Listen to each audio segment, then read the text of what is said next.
Coming to your filmography, so Telugu విషయం పక్కన పెట్టేస్తే కన్నడ, తమిళ్, మలయాళం, తులు, కొంకణి.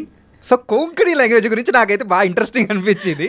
ఇంతవరకు అదొక లాంగ్వేజ్ ఉందని తెలుసు, బట్ కాకపోతే అందులో కూడా వాళ్ళు మూవీస్ చేస్తారని మాత్రం తెలియదు.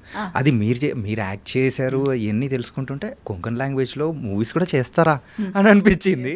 ఎన్ని మూవీస్ చేశారు అందులో? నేను త్రీ యాక్టింగ్ చేశాను, ఒకట్లో ప్లేబ్యాక్ సింగింగ్ చేశాను. Playback singing, wow, multi talented. Thank you. Actually Konkani ఇండస్ట్రీలో నేను పాపులర్ యాజ్ అ సింగరే. Okay. ఫస్ట్ నేను స్టేజ్ మీద ఎక్కింది for Konkani stage as a singer at the age of 8. Baby Esther అంటే మ్యాంగ్లూర్లో చాలా పాపులర్ అనమాట అప్పుడు, as a child artist stage మీద సింగింగ్. సినిమాలు యాక్చువల్లీ ఎక్కువ అవ్వట్లేదు, కానీ కొంకణిలో సినిమాలు ఎప్పుడో అప్పట్లో బ్లాక్ అండ్ వైట్ టైంలో కొన్ని అయ్యాయి, కొన్ని సినిమాలు చేశారు. దాని తర్వాత ఒక 15-20 years లాగ్ వచ్చింది. తర్వాత 15 years తర్వాత నెక్స్ట్ కొంకణి చేసిన సినిమాలే, అందులో నేను హీరోయిన్గా వచ్చిన ఫస్ట్ అది నషీబా సోఖేల్ అని ఒక సినిమా చేశాను.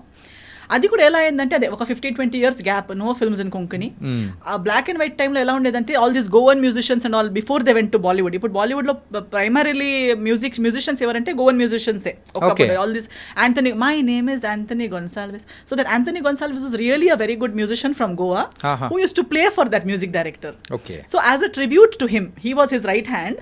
సో ఆయన కోసం నా మోస్ట్ ఫేవరెట్ మేకప్ మ్యూజిషియన్ పేరే ఆ సాంగ్ లో చేశారు. ఓకే. సో అలా చాలా మంచి Goan very great musicians, very మంచిగా మ్యూజిక్ రాయడం అండ్ ప్లే చేయడం వచ్చిన వాళ్ళందరూ తర్వాత బాలీవుడ్కి వెళ్ళిపోయారు. దాని ముందు Konkani industry was very good. And many Konkani films have been bought by Bollywood and remade in Bollywood and released in Bombay. అలా బ్లాక్ అండ్ వైట్ టైంలో. ఓకే. దాని తర్వాత ఇలాగే అయిపోయింది. అందరూ ఇక్కడ బాగుంటే సడన్ గా నువ్వు మంచి మ్యూజిషియన్ అనగానే they to pack up and go to Bombay. అంతే కదా, ఇక్కడ బాగున్నా, ఇక్కడ మనం తోపు అయిపోయామంటే నెక్స్ట్ మన టార్గెట్ ఏంటి, నెక్స్ట్ అక్కడికి వెళ్ళిపోవాలి అని అందరూ ఏమనుకున్నారు, ఎలాగో ఇక్కడ చేసి కూడా నెక్స్ట్ వెళ్ళేది బాలీవుడ్ అయితే సడన్ డైరెక్ట్ గా బాలీవుడ్కే వెళ్ళిపోవచ్చు కదా.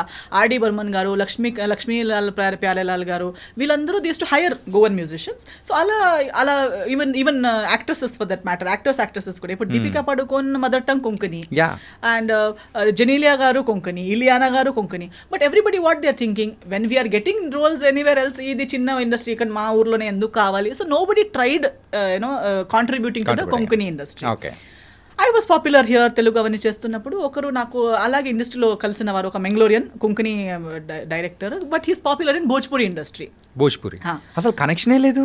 బాంబేలో కలుస్తుంటారండి. ఇప్పుడు లైక్ ఇక్కడ ఎలా మనం తిరుగుతూ we might suddenly meet Tamil director.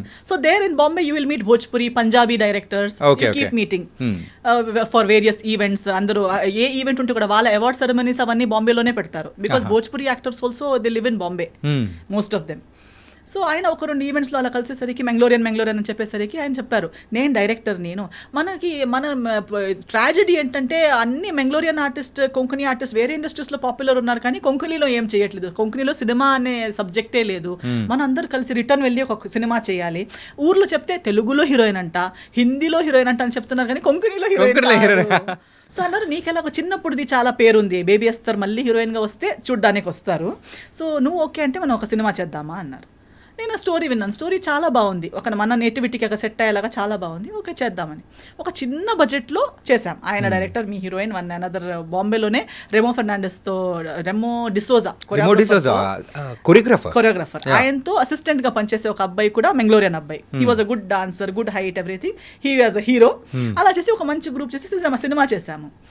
కానీ చాలా లో బడ్జెట్, ఎలా ఉంటుందో తెలియదు, బట్ బిగ్ బడ్జెట్ వేయడానికి రెస్పాన్స్ ఎలా ఉంటుందని తెలియదు. దానికి సెల్లింగ్ ఫ్యాక్టర్ ఒకటే, Esther is come back, Esther who is doing films in Telugu and all, ఇప్పుడు మళ్ళీ కొంకణికి రిటర్న్ వచ్చిందంట అనేది ఒకటే ఒక పబ్లిసిటీ ఫ్యాక్టర్. పోస్టర్ వేశారు రోడ్ పైన. ఫస్ట్ డే షో చూసి సెకండ్ హాఫ్ చూసేసరికి మా మమ్మీ అన్నారు, సినిమా సూపర్ హిట్ అని. అవునా అన్నాను. నాకేం జడ్జ్మెంట్ లేదు, ఎందుకంటే నాకు అది ఏం జరుగుతుంది, అది బాలేదు కదా, ఇది బాలేదనే నాకు అనిపిస్తుంది, బికాస్ నా స్టాండర్డ్స్ హయ్యర్ ఉన్నాయి, ఇక్కడ జరిగింది అంత లేదు. సెకండ్ డే నుంచి పోలీస్ బందోబస్తు అవుతుంది. ఆ సినిమా చూడడానికి బస్సుల్లో జనాలు వస్తున్నారు, బస్ నుంచి దిగేటప్పుడు రోడ్ బ్లాక్ అవుతుంది, పోలీస్ బందోబస్తు అవుతుంది. And that became like historic hit. 15 years తర్వాత కొంకణి ఇండస్ట్రీ మళ్ళీ రీఓపెన్ అయిపోయినట్టు అయింది. ప్లేబ్యాక్ సింగింగ్ ఇంకో సినిమాకి చేస్తే ఆ సినిమాకి 3 నేషనల్ అవార్డ్స్ వచ్చాయి, గ్లోబల్ రికగ్నిషన్ వచ్చింది. నాకు ఇప్పుడు మళ్ళీ గోవాలో బ్యాక్ టు బ్యాక్ షోస్ రావడం, national awards for singing. No that film Nachomia Kumpasar అనే ఒక Konkani film, that won 3 national awards and many film festivals. It's a very good film, that's a very high standard, high budget good film. I think మీతో interview చేసిన వాళ్ళ ఎవరికి విజువల్గా ఆ controversies లేకపోతే తెలుగులో ఉన్న దాని గురించి తెలుసు, కానీ the other side of the వేస్తారంటే ఎవరు తెలియదు. అలాగే ఉంది అక్కడ వాళ్ళకి, ఇక్కడ అది తెలియదు. గోవాలో they know me as different వేస్తారు. అదే నేషనల్ అవార్డ్ అంటే it's not an small thing కదా. Oh wow. అనదర్ అది అయ్యాక next cinema my mother produced, because then there is no producers in Konkani. ఏదో ఒకరు వచ్చి చేశారు, మళ్ళీ వద్దబ్బా నాకు ఒకేసారి చేసి టైర్డ్ అయిపోయింది నేను చేయను అన్నారు. అదే డైరెక్టర్ ఉన్నారు, నేనున్నాను. మమ్మీ అన్నారు ఇలాంటిది ఒక స్టార్ట్ అయింది మళ్ళీ ఆగొద్దు. And my mother has always supported me till now. She said why Konkani industry నుంచి మనం ఇంత తీసుకున్నాం, ఇంత ప్రేమ ఉంది నా గురించి, so why not when they love you, when they trust you so much, why not do another film. We did another film called Sofia, that one Karnataka state award. That film. And I also ఎంత ఖర్చు అయింది అది? Maybe ఒక 75 lakhs to 1 crore. So total మొత్తం project కొత్త project చేయడానికి.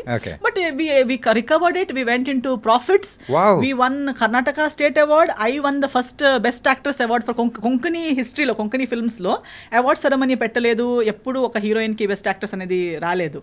So అలాంటి ఒక అవార్డ్స్ అనేది స్టార్ట్ చేసి ఫస్ట్ నాకే ఇచ్చారనమాట. హిస్టరీ క్రియేట్ చేసే అసలు. So sometimes I think when you love what you do and you're sincerely doing something, rewards ఎక్కడి నుంచి వస్తాయి, ఏం వస్తాయి అనేది ఇంపార్టెంట్ కాదు. వస్తే లేకపోతే లేదు. But along with the job satisfaction, everything comes along, everything follows. కానీ బిఫోర్ దిస్ ఇంటర్వ్యూ అయితే నేను అనుకునేది ఏంటంటే, సో ఈస్టర్ గారికి ఒక ప్రాపర్ థియేట్రికల్ హిట్ అనేది కూడా ఎక్కడ లేదు అని అనుకుంటూ ఉన్నారు చాలా మంది. బట్ అంతకంటే మించిన హిట్ అయితే ఉంది. కన్నడలో కూడా ఒక సినిమా ఉంది which has completed 365 days in Karnataka. And I one even critics awards వచ్చింది నాకు, బెస్ట్ పర్ఫార్మెన్స్ అవార్డ్ వచ్చింది. So but in a very different, అంటే నార్మలీ సక్సెస్ ఇక్కడ మార్కెట్ లో ఎలా గేజ్ చేస్తారంటే ఒక పెద్ద హీరోతో చేస్తే లేదా ఒక పెద్ద బ్యానర్ తో చేస్తే, అక్కడ పర్ఫార్మెన్స్ లేకపోయినా పర్లేదు, 2 minutes రోల్ అయినా పర్లేదు, జస్ట్ ఆ సినిమాలో కనిపించింది అనగానే సక్సెస్. ఎవరిదో ఫేస్, నా జడ్జ్మెంట్ ఎలా అంటే బీయింగ్ అన్ ఆర్టిస్ట్, పోస్టర్ మీద ఒకరి ఫేస్ ఉంది, ఆ ఫేస్ చూసుకుని అందరు థియేటర్కి వచ్చారు.